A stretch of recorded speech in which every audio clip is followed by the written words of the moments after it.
they're like, well, are you like in therapy for it? Oh my You just God. seem like the type that would need it. It was like literally pointing. It was like pointing and laughing at me. And I'm already like, I'm going to die alone. And then you have this group of like 28th graders being like, you're going to die alone.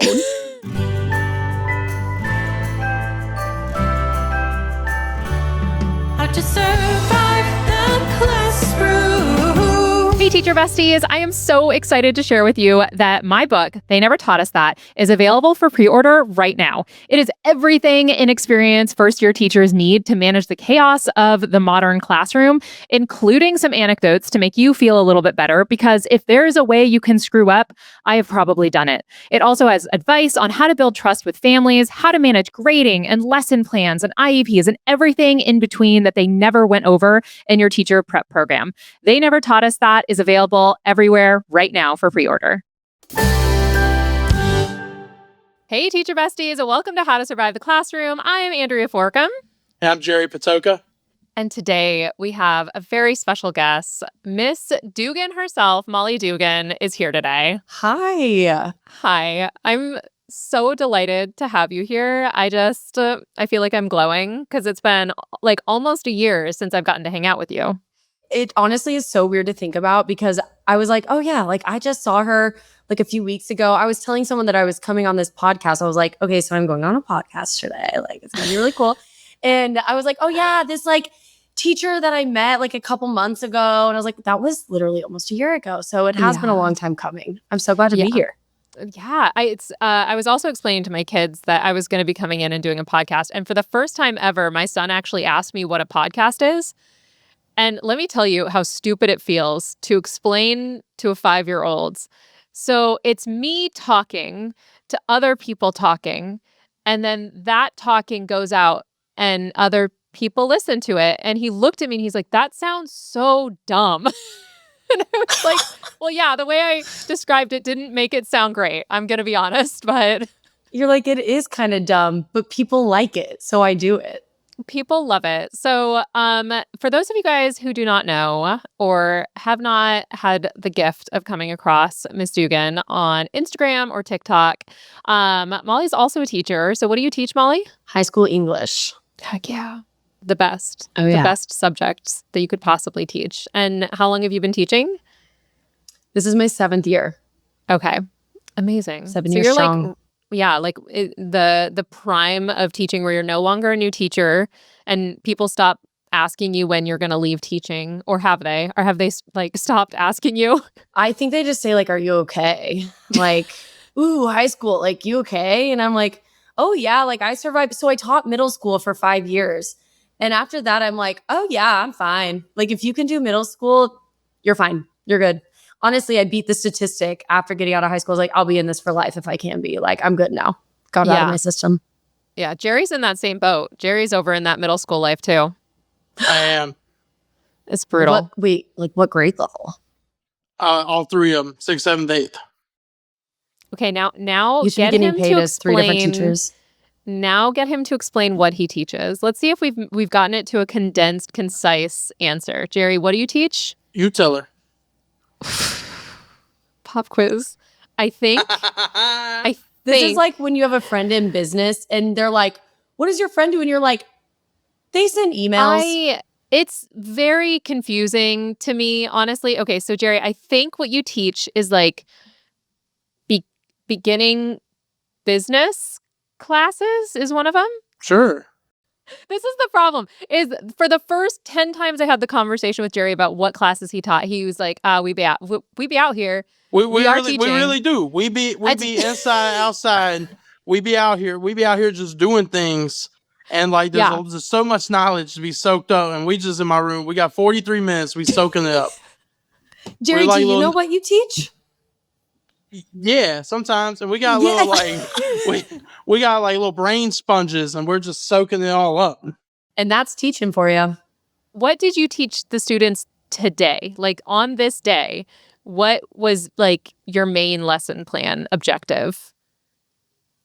You're dancing. That's not vibes. You're not. That means vibes. That means it's almost spring break. Vibes today. I was out half the day. Get caught up on your missing work. It was that kind of a day. Oh My I was out all goodness. morning. I didn't get there till like 11 something. I had to go get that that GLP-1. Go get that diet pill. Yeah. Yeah, that I had to go in there and see what's up GLP-1. with it. Yeah. Yeah, because you're a health king now. We I'm know finna it. be unstoppable by July. I- I'm be able to jump and stuff. I almost said bad word. We don't say bad words on this podcast. I do sometimes because I teach college, and so I'm allowed to use bad words. I do have to tell you guys, and Molly, since you have now dipped your toe into the comedy world as well, because you did some stuff with the Unteachables, right? Did you open for them? If you can count it as that. No, they invited me up for their Q&A and it was terrifying. So I guess you could say I have a little, but I don't know that counts. I had nothing prepared. Okay. I will tell you, even when you do have something prepared, comedy is so weird because it's so situationally based. And yesterday I was asked to go and speak at IU, which is like, guys, I don't know if you've ever been on Indiana University's campus before. Like, I work at ISU, which is very small, like 7,000 students total. IU has like 70,000 students. And I went onto campus because this business marketing class wanted to have me guest speak to them about influencer marketing. So I was talking to a bunch of business students who are going to be working from the businesses side with influencers. And so they were like asking me questions and like, you know, what it was like and what companies I liked working with, all that stuff, right? And then she says like, yeah, and Andrea also does comedy. Andrea, why don't you do a joke for us? And Shut up. wanted to leap out of the window. I was like, oh, nobody wants that. Like, this is not the setup. Funny. Yeah, like, hey, you know what? Just do funny stuff, little clown dance. And I'm like, please don't do this to me. Please, I beg of you. Because like, That if you feels like it's a setup for failure because it's like oh God. It would be like if you were at a dinner party and someone was like, teach something now. And suddenly you don't know what you teach. You don't know where you've been. Gerry started dancing when I asked what he taught today. So I was like, and I tried to like do and she was like, it'll be funny. Don't worry. We'll laugh. And I'm like, great. And it's 11 in the morning. I'm staring at 35 college seniors who are all business majors. They've never been in education. They don't know who I am, most of them, other than that they did like a little Google right before class. I was like, this is actually torture. And like, I got some laughs, but like not as many laughs as when I was telling funny stories in other parts of my presentation. And I was like, this was terrible. Kill me now. It was horrible. You know, shame on her for ruining your vibe. You knew how to add the charm in your talk, and she just like, no. It was insane, honestly. Every time someone says that, I'm like, you know how if you had a friend and that friend was a proctologist, you wouldn't just ask them to do their job for you for free out of the context of their normal confines of where you would see that, because that would be crazy, right? Comedy is very similar to that. You don't just start doing it willy-nilly. Yes, Gerry, I'm terrified about why you had to raise your hand for that. What's a proctologist? Okay. That's not the dinosaurs, right? In my head, wait, doesn't this relate to Gerry? Shouldn't Gerry know what this is based on who he is as a human? Wait. Yo, am I thinking of it right? Yes, you Gerry, are. let's Molly. use context clues. Okay. So I said it was an inappropriate proctal.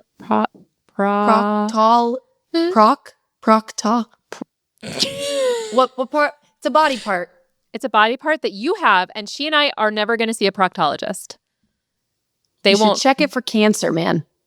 Yeah, and it's a turn your head and cough, I think, as well. Sometimes I thought that was wait, my butt. I thought it was a urologist. I thought urologists did the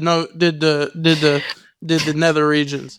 What are we talking about? Proctologist? They got a separate doctor. So first, they did the dinosaurs and they do you. Yeah. Oh. So paleontologists are for dinosaurs. Yeah, paleontologists. That's for the dinosaurs. Gang. Exactly. A proctologist does the prostate, which is it's part of your anatomy, and they can only check it by sticking some fingers up there and feeling around. Why do you? I have more I want to say, but Rob's gonna clip it. I don't want this online. We don't have to have it clipped. Rob will respect the Only confines men have of prostates. Yeah. Oh my god. Bro. So you don't I teach gotta health. start We know asking that. questions, Pastor. I thought Rob says he might clip it. I Yeah. thought your prostate was your butthole, and I thought all of us had this. That's an anus. I thought we was just giving it different names. Like how we call the toilet the loo sometimes, or the John. I thought we was calling the butthole the prostate. Were you thinking rectum? Because we all have rectums. What's Is that the Is- word? Is that not the A butthole rectum. too? That is I the think butthole. it's like up in there. It's like yeah. a part. I think it's a little bit further in. I think but the it's- prostate I think is it's a the inside different of your butthole. Yeah, for you is like So- well you've got I think anus, rectum, and then the prostate is like it's like up under. Like in your testicles. organs type. Like Yeah. up in you. Yeah. This is like a great we opportunity don't have for that. learning today. We don't have that. I gotta go back to school, man. Yeah, I ain't ladies- know So that. wait, what do you teach again, Gerry? Vibes. Not health. Not health. When I taught middle school, I had to teach a class of all 8th grade boys. It was only 8. So I last minute got told I'm teaching like reading intervention. And I was like, but okay. And it was only boys. And somehow, I mean, they were just off the wall. And one of them was like talking about how their brother's girlfriend was like on birth control. And then they're like, well, what is birth control? So I'm like, I feel like know I what should that maybe is. explain this to you. Good. I'm glad. It's like maybe you guys need to know this. So I'm explaining how it affects hormones. And they did ask, I thought only boys had hormones. And I was like, I don't actually understand how you came to that. I see how you conclusion, come to so. that conclusion. Like, How?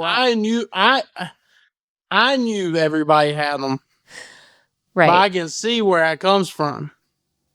How, can you explain because No, for me it's only also, something that pause. It's only something that happens in my brain. It clicks in my brain. It might click in some of these other negligent brains, but okay. my brain I- didn't click. Okay. I taught PE and health at one point. Oh my gosh. Granted, we didn't do we skipped the unit on buttholes, but And hormones. we might have done that. We might have skimmed over it. Okay, so the boy hormones come from the prostate in part. And so that's why it's like an important part of your body. And that's also why like when men get prostate cancer, they then have to have like hormone replacement therapy. I didn't know they had to have that. Yes. They You wrote know books what? about this? Jerry, you should go get a checkup, man. I went and got my blood work done recently. I got GLP-1s. I know what love those that for are. you. I'm We just so want, proud. we just want Hey. your prostate to be okay. Yeah, I I'm mean, just concerned. I'm not old. I know. No, I know, You're a but young can- spring chicken, but She also Molly might not know how old I am. That's how old true. do you Actually, think I don't. am? don't do Yes, why do you want no. to hurt yourself? Yes, that's fine. I definitely think you're in your 20s. Oh, yeah, see? Fine. See? Am I right? See? Yeah. Yeah. Yeah. But you could be anywhere there. You got the mustache like a wise elder 20-year-old, but you got the energy of a young spring chicken 20-year-old. So I I like don't her. know. You also said that you taught a couple different subjects. So you've been in the game for a while. I think you're at least 25. You got to be like maybe what? Are you 27? I'm 27. That was amazing. Hey. That was amazing. amazing. I'm very, Wow. very I've impressed. actually never gotten that right before. So Yeah. Context I clues actually, were king. I'm really proud of myself. Yeah, I'm in grad That's great. school. Yeah. Not to brag. I think it's also really nice. How did you describe his mustache? Like a wise elder 20-year-old. Yeah. Instead of how I would describe it, just like scumbag mustache. Like, It's not a scumbag. I got a compliment I mean, on this that's mustache also- yesterday. do you? Girls, sick. that people are loving the mustache right now. It is. I It's, know. it's thick. It's a good one. Yeah. It's a good stash. Okay. Is it a newer look for you? No, I've never, no. His face has always been like that since I met him. I had I had a beard. I think I had a beard when I saw you the first time and had kept growing it by the time I saw you the second time. But for most of the last like 2 or 3 years, I've had a mustache. Wow. I'm gonna come here one day all babied up. Y'all ain't gonna know who I am. I know. I would love to know, are the compliments coming from females or males about your It mustache? was a female. It was a coworker, and she Okay. was like, "Oh yeah, the mustache looks really good." And I'm like, "Yeah, I've been trying to tell y'all, like I this is just the know that move." men love mustaches, I think, more than women do. Like not even just gay men, but I think like heterosexual men like grow mustaches for other men. Game recognizes game. I think that's We know exactly good what it is. stashes when we see one. You know why I started doing it? Why? It was a self-confidence thing because my self-confidence wasn't good. And I was like, if I can step outside with one of these bad boys, It's I'm true. good. Yeah. And You want to know, now, Gerry, that's why I knew you were in your later 20s, because a young 20-year-old doesn't have the confidence to do the mustache yet. That's No. true. Yeah. and I passed self-confidence. I'm on the arrogance, baby. I'm up here. I'm a narcissist. I got problems. Sure. Okay, wait. Have your students ever made any comments about your facial hair? They're like, Mr. Patoga, you have a mustache? I'm like, yeah, I've had for a minute. Like, They just acknowledge it, the existence of it. yeah.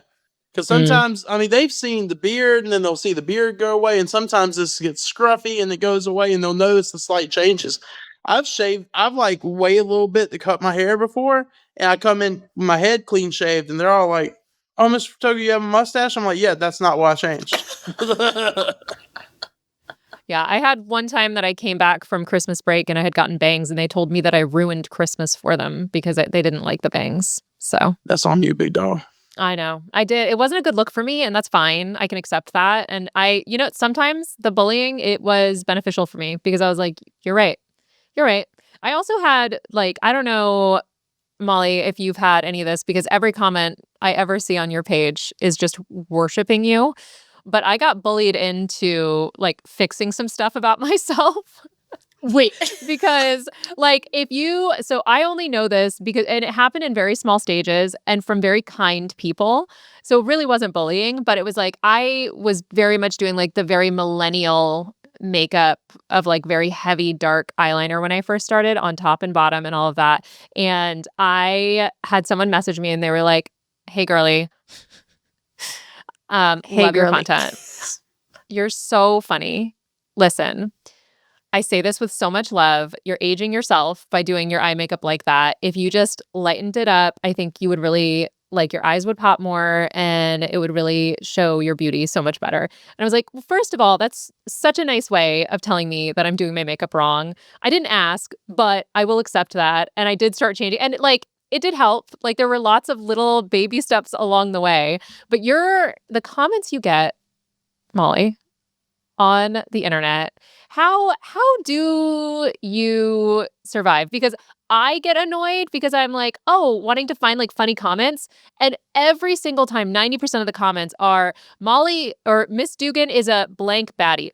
Fill in the blank whatever you're doing. If you're baking bread, you're a sourdough baddie. If you are existing in any context traveling, you're a traveling baddie. Like, how do you deal with all of that? Well, okay, actually, the baddie comments have grown on me because at first I was like, ooh, I feel weird. Like, do I need to do something about this? Like, my students see this.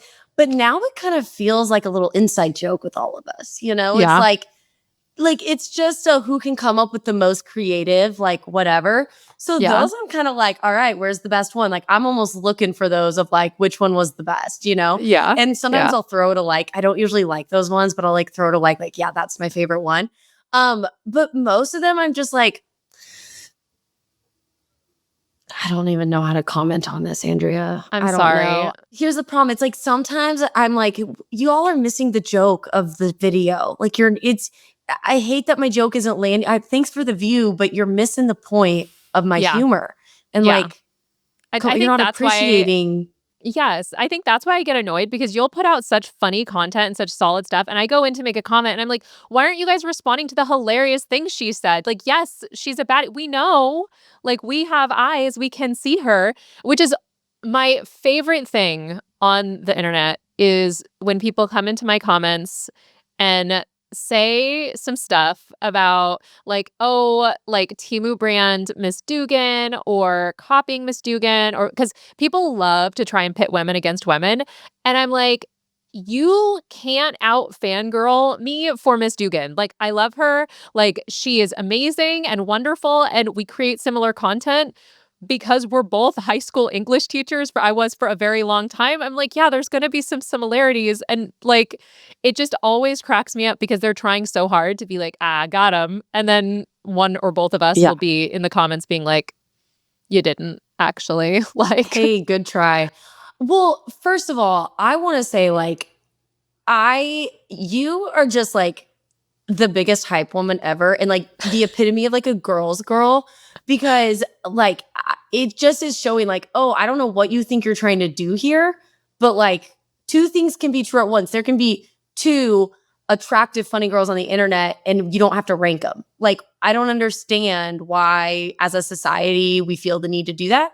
And then to put it out there, my favorite is to look at the people that are commenting that, because I'm like, it's you're golden. gonna sit here and judge like what anyway.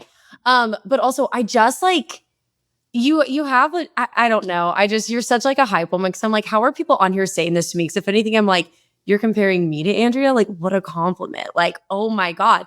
I just like hate it. I'm like, you're so hot. You're so funny. And I hate that the internet does that. And I love that you call them out every time. Like, it just, if anything, it's like, you guys are idiots. Like, okay, yeah. good try. Exactly. And I'm so glad we did make the time, because it is really hard for people who don't know, when you finally do get to meet the people that you've been friends with online in person, and like we did when we hung out in Kansas City, like it's really hard to be like, no, let's stop what we're doing and film content in a public place. It, number one, feels so embarrassing because I don't want to be on Influencers Gone Wild. That's like top. My nightmare, right? Like, I never want to be on Influencers Gone Wild. Do you know what that is, Gerry? You just made a face. Do you know? It's not Girls Gone Wild. Okay, No, let me just I mean, clarify. I have an idea. I'm thinking like people at Walmart. Okay, no, it's not like that. Oh. There's an Instagram page that is just people filming influencers in public spaces being very like cringy and awkward and making it weird. Influencery in like a shared common space and making it weird. And I never want to be. Like, they got their tripod. Yes. Like the whole ordeal. Like, yeah. Doing full dances or doing like a lot of times it's like some girl on a beach that's like twerking next to like a nice family building a sandcastle or something. And we were not in any danger of that. We were just eating ribs. But I love that we have that footage so that I can share it occasionally so that people lose their minds. So when I'm back in Kansas City, we've got to do some content because it's what the people want. Got to give them what they want. Oh yeah, I'm ready for it. I'm so excited for you to come back. But that's my biggest fear too. And I even like will go on a trip. I'm like, am I supposed to be filming content right now? And I would imagine that you are pretty similar too. And like before I started on social media, I was not much of a poster. Like on my personal Instagram, I wasn't like documenting every part of my day. I was never like the little kid that was like making YouTubes or whatever. I just never was. So it still feels like pretty silly to be like doing like stuff online, and especially in the wild. So it is and even like my sisters will be like, oh, she's gonna make a video while we're here. I'm like, I have to, like, stop. You're like, don't make it weirder. I already hate myself. Just let me do this. No, literally. Oh, I'm like, just so you guys know, I'm not doing this willingly. Oh, but my gosh. So now some of the content that you share is like student burns and stuff like that. Can you think of either a like student burn that happened like recently, or was a particularly like volatile one that a student lobbied at you? Oh my gosh. I don't even know. It's like kind of just, I feel like I'm so numb to it. Like, do you guys feel that way? Like they say stuff and you're like, 3 years ago, I would have thought that was a big deal. And now I'm like, okay, get your work done. I will say probably the worst, one of the worst situations I was ever in was, it was like my second year of teaching, second or third year, and I taught 7th and 8th grade. I think it was 8th graders. They somehow found out that at the time I had a boyfriend, and I did get like brutally dumped, like just dumped. And so me, you know, I'm in like my young 20s and I'm like trying to hold back tears every day, all day, like, oh my God, I'm gonna die alone and all that. And they somehow, I think they asked about like so you gonna see your boyfriend this weekend? And I was like thinking in my head, I can kind of tell these kids about how relationships don't always work out and it'll be such a good, mentor moment. No, I said, well, we're no longer together. And I'm not kidding. Like, it was like out of a movie, 15 minutes of just like, oh, what did you do to make him dump you? Like, what'd you do wrong? And I was like, my gosh. He just moving away and it just didn't really work out. And they're like, did you cry? I was like, I shed a tear or two. They're like, yeah, you seem like the type of person that would. Oh. And then that's when I have in one of my videos, it says like, are you in therapy? Because you seem like the type that came. They're like, well, are you like in therapy for it? Oh my You just seem like the type that would need it. It was like literally pointing. It was like pointing and laughing at me. And I'm already like, I'm going to die alone. And then you have this group of like 28th graders being like, you're going to die alone. And I was like, this isn't real right now. It was so bad. It was literally out of a movie. And I think that is why I'm numb today. Yeah, no, that makes sense. I feel like that's a perfect transition for us to take a very quick break, and then we will be right back. Have you ever wondered what I would say if my mother and my administrators weren't watching every single thing I do on social media? Well, that's exactly what my stand-up show is, and I'm going to be coming to a town near you super soon. You can get tickets at educatorandrea.com/tickets. Welcome back, teacher besties. So we were talking about going numb in general as we get bullied by our students. I also think that weirdly, one of the things I miss about being a K-12 teacher is the ability as the teacher to escape whatever's going on in your life the second the bell rings. Like, I have had like times in my life where I was like going through really stressful stuff personally, but because of the way my brain compartmentalizes, if I was up in front of the classroom dealing with student silliness and all of that, like I felt like that was all that was like in my world during that time. And I didn't have to really think about any of the other stuff until like bell rang at the end of the day because there was just too much going on. Like I couldn't possibly spare any room in my brain. So I will say there is a little bit of that where it's like, well, at least you're dead inside, but you're busy. So you don't feel it as much, Oh, yeah. It's like, let me just actually stay so busy. I am forced to not think about it. I think about that a lot. I'm like, am I coping well or am I just like making myself numb? I'm like, it doesn't really matter either way. We're getting through. Yeah. As long as we're still here and making it. Gerry, you teach mental health classes, right? So did you want to chime in with? Nah, I'd be mad, bro. I'd be angry. No, it seems like you're like a good, solid, authoritative presence in your classroom, though. I'd be crashing out. Did you crash out this week? I crashed out on Friday, and to the point that I thought I was going to get somebody to cover my class so I could leave the room. Like almost. What happened? Almost. They were real. I was out Thursday, and because I thought I was sick, so I stayed home Thursday, and I came back and found out like just a bunch of stuff that happened with a sub from one of my classes, and I spazzed. Like I almost broke my standing desk. I almost spiked the water. I don't handle anger well. I had one of my bosses come in, just like be in the room while I do this. You're like, I need a witness. And she's like in there kind of like talking real nice. And I storm in and I slam the door and just start yelling. I ain't say hello. I just crashed out. And then it was quiet. Yeah. I mean, I've had that before where I was like so embarrassed because there is nothing worse than coming back and like really thinking that like your class was going to handle it or at least not be awful and getting like a scathing subnote after you've been out and coming into that class like 3 pages. Oh my gosh. Sounds like they deserved it, honestly. Oh yeah, no, my blood pressure went up. I was yelling. Yeah. You want to know what sucks about that too? Is then it like just creates more work for you because now you got to like figure out the disciplinary action. You probably got to email home, make phone calls. You're like, you just added 20 things to my to-do list as well as my embarrassment. That's what makes me, I'm like, I don't even care what you do. Just don't give me more work. Right.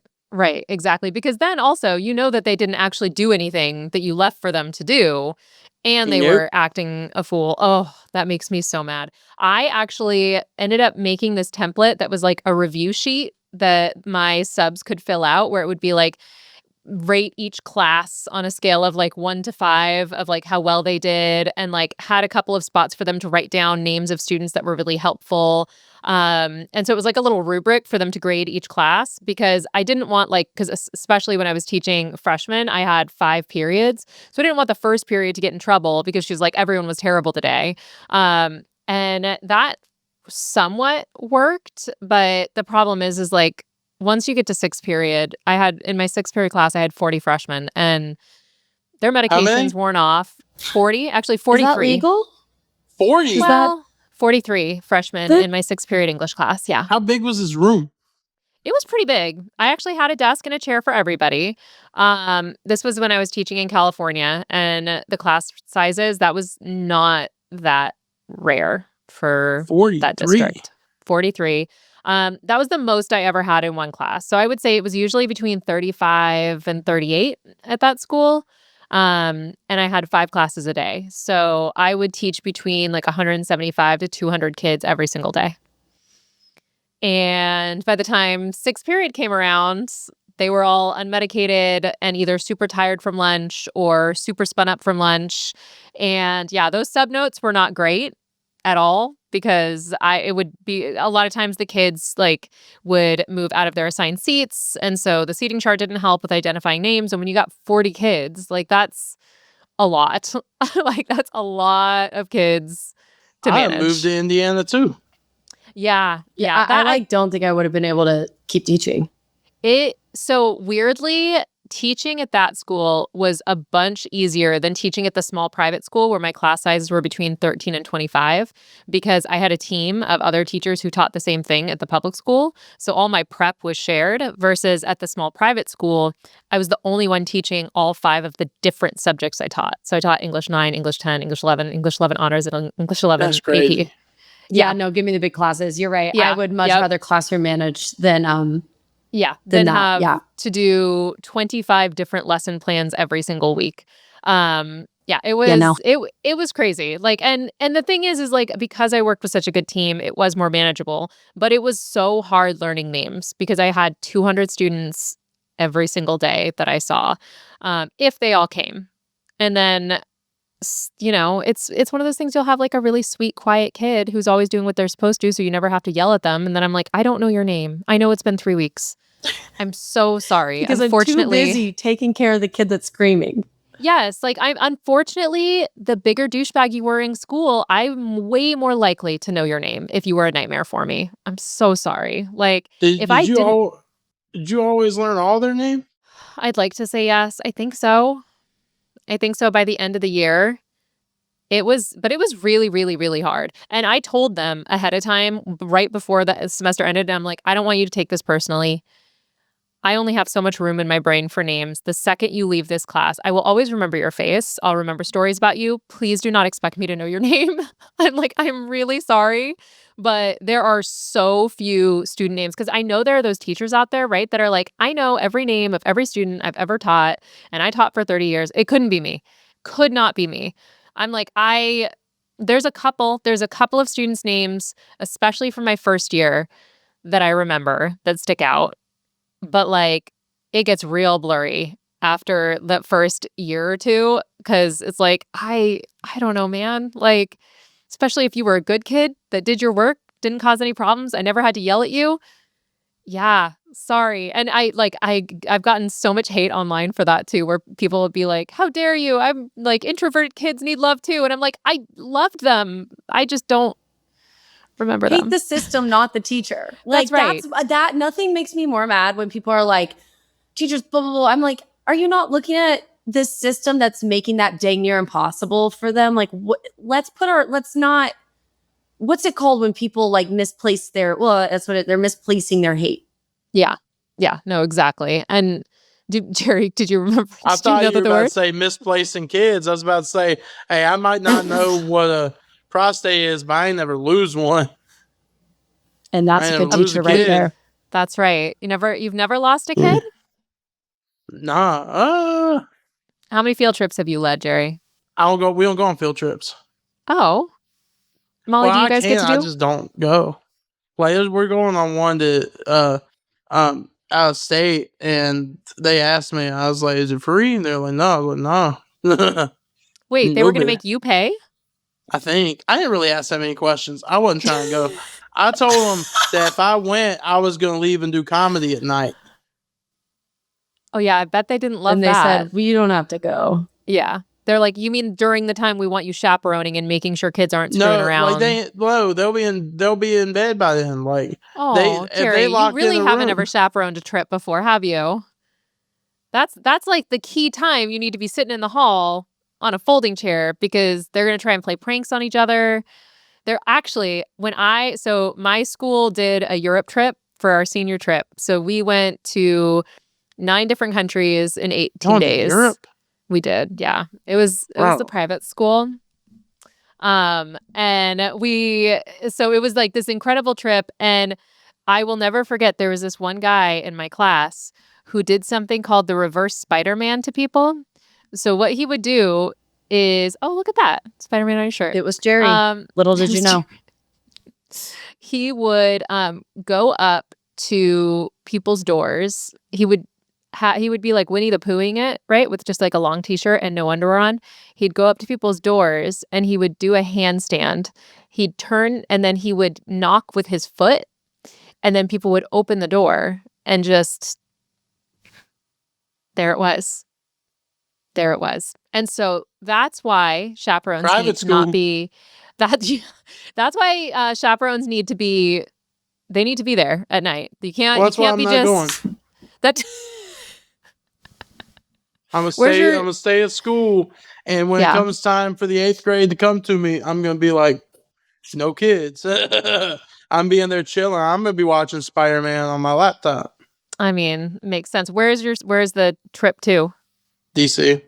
Okay, yeah, we did Gerry, DC where in are 8th you? grade as well. I'm in a house.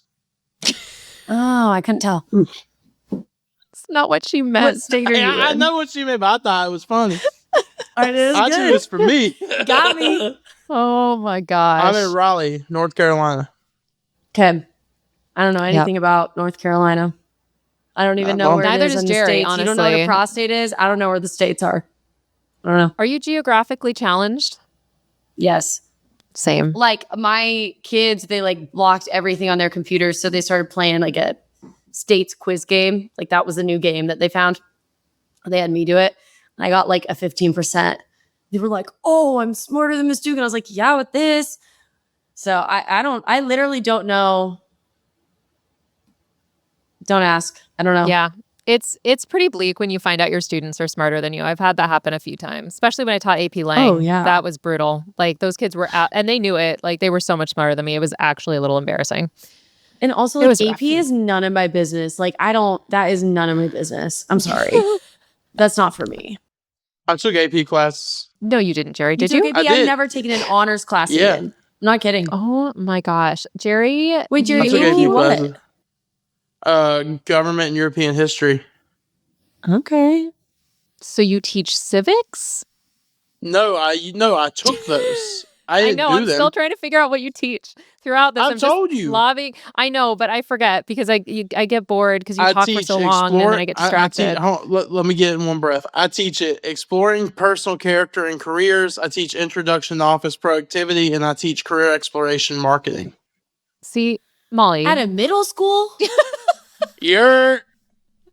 Those sound like college How big courses is or this made up. school?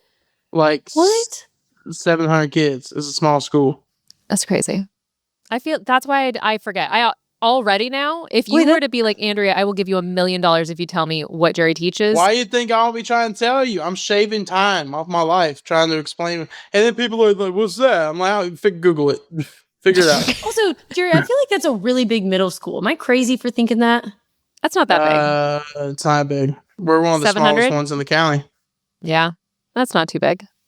We used to be like 1,500.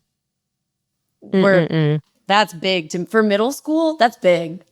Yeah. I was thinking you were going to be at like a like a school, when you said you taught like all 3 grades, well, it's, those are electives, right? So it's like, I can imagine that you teach all 3 grades.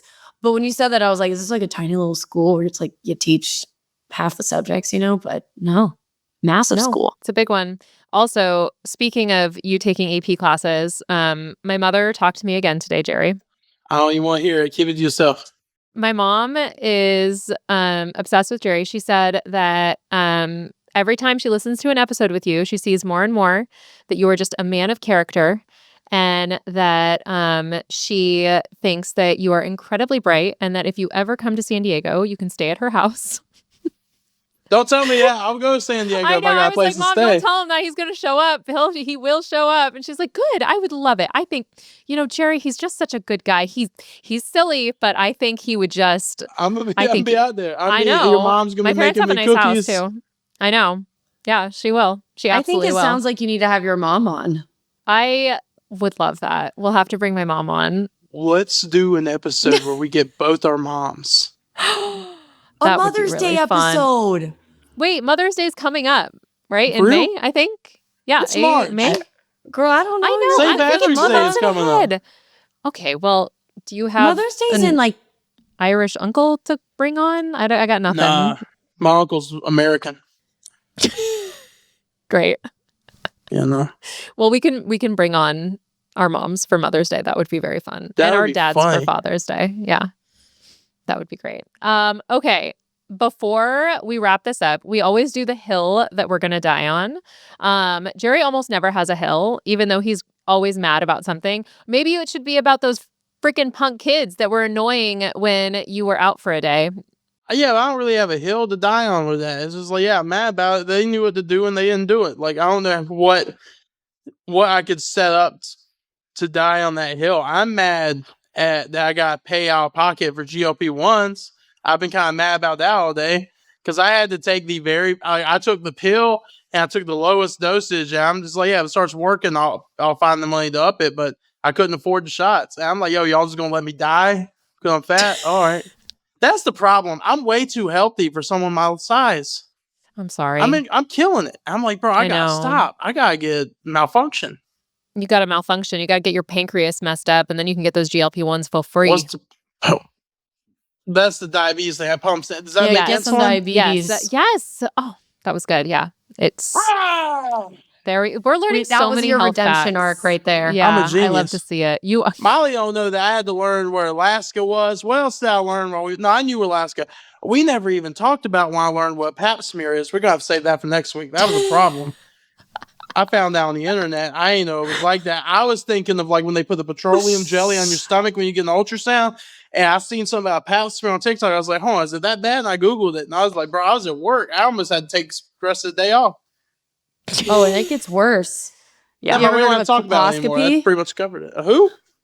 Go look up a colposcopy. Is that, do they like go in the men's? No. Who? It's like a pap smear, but they take a chunk of your uterus. Yeah. Without pain meds usually. Yeah. No meds. They just raw dog it. Just take a chunk. It's like tweezers, alligator but with claws, a little it's just on the bottom of your cervix. It's great. It's great being a woman. I'm good on that. Okay, I have my hill that I'm going to die on. And it is that the way to solve the teacher crisis is not to make it easier to become a teacher. It's that it needs to be more manageable to stay a teacher. Because in Indiana and a lot of other places, they're just trying to do more things to make it easier to become a teacher. Meanwhile, still treating all of the current teachers like absolute garbage and not paying them and not helping with student loans and all of that. Like, how about we keep good teachers in the classroom, and that way we don't have to pay to bring all these new ones in and lower the standards for our educators. We just need to make it a better place to work as a system. That is literally, I'll die on that hill with you. I thought about this so much, and it's because I switched school district, and literally the only main change in my day was that I went from teaching 6 classes to 5. And so we get a plan period, and then we have a supervision hour. And if you don't have to I'm a building sub, and if I don't have to sub that day, it's another plan. So most days I get extra time. It has changed my career. Changed. I really almost quit teaching at year 5 because I was like, what am I doing? Like, I cannot do this. And that little change, I'm like, and I know not all school districts can do that, but I'm like, there's so many little things that they can do that would honestly make a significant to teachers. Simply capping the number of preps in the first 3 years of teaching. So you're not teaching like 4 preps, 5 preps. Like that would make such a massive difference in those first few years when you're just trying to figure it out and build up your curriculum and stuff. It's outrageous. No teacher wants to quit.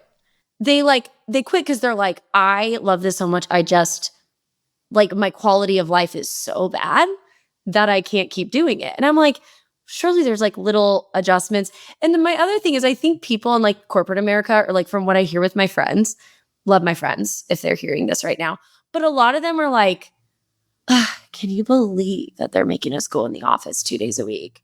And I'm like, teachers aren't even asking. We're literally asking like, hey, can you keep my class size under 40? And I might be able to stay in the profession. I might be able to like, I don't know, have enough energy to have a conversation when I get home. It's like, we don't ask for much, you know? Yeah. We're not dramatic. We're not asking for $50,000 raises here. It's just, why are we not trying to keep teachers in the classroom? I don't understand why that's not. Exactly. It's a good hill. Thank you. Thank you. I was very proud of that. And I wrote it down because sometimes I have the hill in my brain, but I can't get it out of my mouth and it stumbles and then it confuses Gerry. It's a whole thing. It's a real problem for us. I taught something new every year. See, that's not right. Like, what year is this for you, Gerry? Year 4, and I was a teacher's assistant before that. That's crazy. Something new each year is diabolical. It's been mostly like a new class within this area that I already teach, a new class or two. But like my very first year as a classroom teacher, I taught PE and health, and then went and started doing the business stuff. So this is my 3rd year doing the business stuff. Question: why did you leave PE and health? Because that's my dream, man. Yeah, that is supposed to be the easiest kind of daily thing is if you're teaching PE and health, because you're not having to grade much of anything except during the health one. It's not easy. You're just playing dodgeball, man. PE, it's a little bit easier to grade like in PE, but health is kind of adjacent to what I would be grading now. But like it's also when you're doing reproductive health and safety, it's like, oh, you have to be careful. And talking about alcohol, tobacco, and other drugs, it's like sensitive stuff. And it's mostly if you can handle like a huge room full of kids at the highest energy level they're going to be at all day, then it's fairly easy. I don't want to go back and do it. I would go do it again. I don't want to do it again. I like what I'm doing now because we vibes. PE, I was crashing out a lot more often. It's overstimulating, it sounds like. Yeah. Yes. And I also had a co-teacher. So it was like 2 of us in there for like 80 or 90 kids. And it was like, okay, we're vibing. And if something goes crazy, we can handle it. But me being by myself with like 45 kids, I'm like, no. Because then they're also doing all this running around stuff. And it's like, no, I like it to be quiet. I like you to be still. If we're going to do something chaotic, I need to prepare for it. I couldn't do it every day. They be fighting in PE. I don't want to break up a fight. Yeah. I've never It's seen almost just like scary. Like your nerves are on end in PE. Like it can go wrong at any minute. They don't fight around me. I bet they don't because they probably feel like you're gonna pick them up. I'm like, no. Like you ever see somebody pick up a baby cat? You be like, no, no fighting. And you like shake them until they stop. You just pick them up and hold them there until they're done being mad. And you go back. Molly could do that probably with most of her students too. Molly's super tall. How tall are you? How tall? What kind of energy do I give? 5'9". Keep going. 5'11". Yeah, 6'2". I'm like 6 foot. I'm 6 foot. Okay. Yeah. But I'm wearing some heels today, some boots. Yeah. You know, I was towering over some kids. I love it. It's a good little power trip. Yeah. I love that you because for me, I'm 5'6". So that also threw people when we did our video together and they're like, Andrea, how short are you? And I was like, it's not, I am an average height person. I am not like 5'2". No, you give off taller vibes. I feel like I do, and I feel like I'm taller. And then I was standing next to Molly, and I was like, I'm no longer feeling tall. I had to climb on top of a metal hog for our photo, so I didn't seem too short. That's like my favorite picture ever. I love that picture. Well, you know what's weird is I don't feel tall.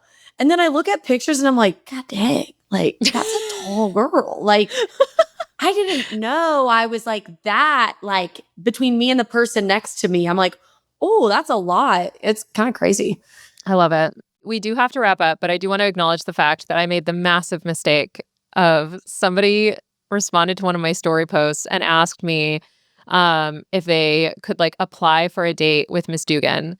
And I made up a list of requirements for this. And I said they needed to send me their credit score and a picture of their bathroom and the names and contact information of 2 female relatives. Molly, the amount of boys' bathrooms I have now seen in my DMs, I stand by those as good litmus tests for those are amazing quality men. Like, because like one guy, the original guy who sent it actually seems like a great candidate.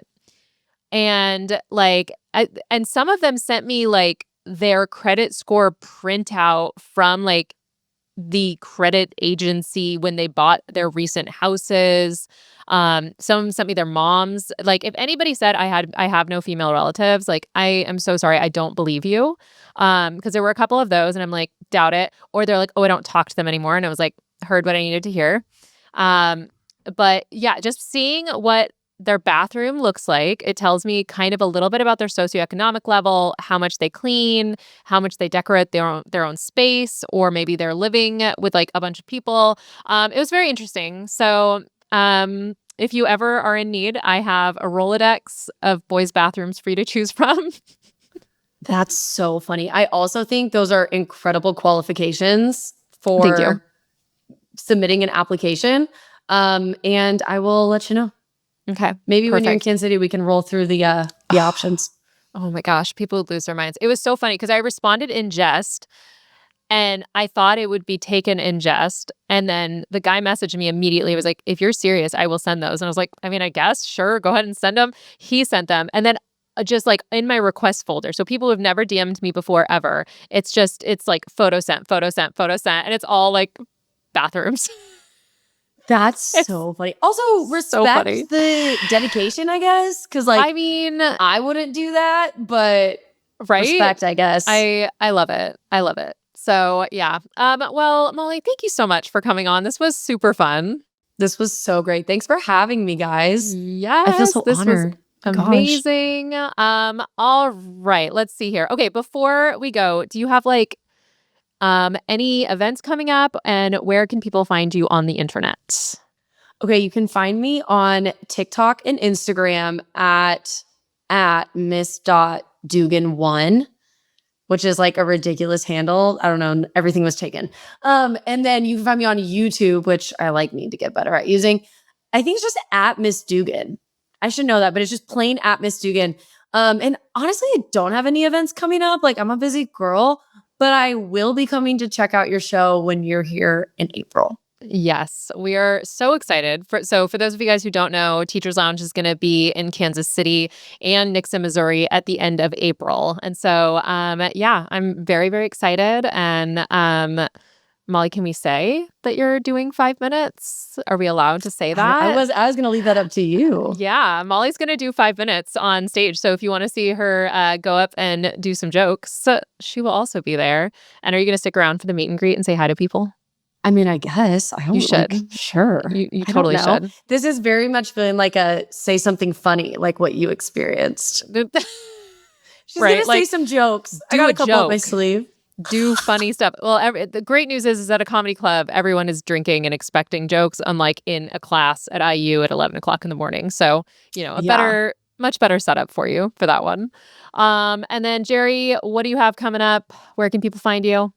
I am on Instagram and TikTok at Comedy by GP, and I will be at Peak of the Vine in Apex, North Carolina, doing stand-up comedy. April 25th, I'll be at Zinc House in Durham, North Carolina, doing stand-up comedy.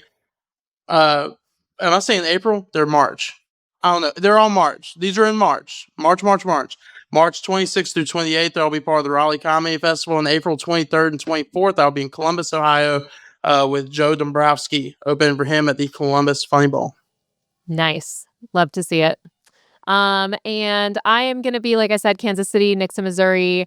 I'm going to be in New Orleans very soon as well. All of my dates and everything are on educatorandrea.com/tickets. And if you have thoughts about what we chatted about today, you can contact me, Andrea, at human-content.com, or you can contact the whole Human Content Podcast family on Instagram and TikTok at Human Content Pods. And thank you so much for those of you who have left awesome comments and feedback and reviews. We really, really appreciate it. And if you want to catch the full video episodes, they're up every week on YouTube at Educator Andrea. Thank you so much for listening. I am your host, Andrea Forkham. I'm Gerry Patoka. And today we had Molly Dugan. Is that right? I love the gap. We're going to keep that cut. I think the gap, the silence before you said your name, like you couldn't figure it out, was maybe the best thing I've ever heard. It's pretty on brand with me. It was perfect. And her executive producers are Andrea Forkham, Aaron Corney, Rob Goldman, and Shanti Brooke. Our editor is Andrew Sims. Our engineer is Jason Portizo. Our music is by Omer Ben-Zvi. To learn more about How to Survive the Classroom program, disclaimer, and ethics policy, and submission, verification, and licensing terms, you can go to podcasterandrea.com. How to Survive the Classroom is a Human Content production. How to survive the classroom. Thank you so much for watching. Want more of How to Survive the Classroom? You can watch more episodes right now. Just click on that little box over there. You see it? And if you haven't yet, please subscribe. Okay, bye.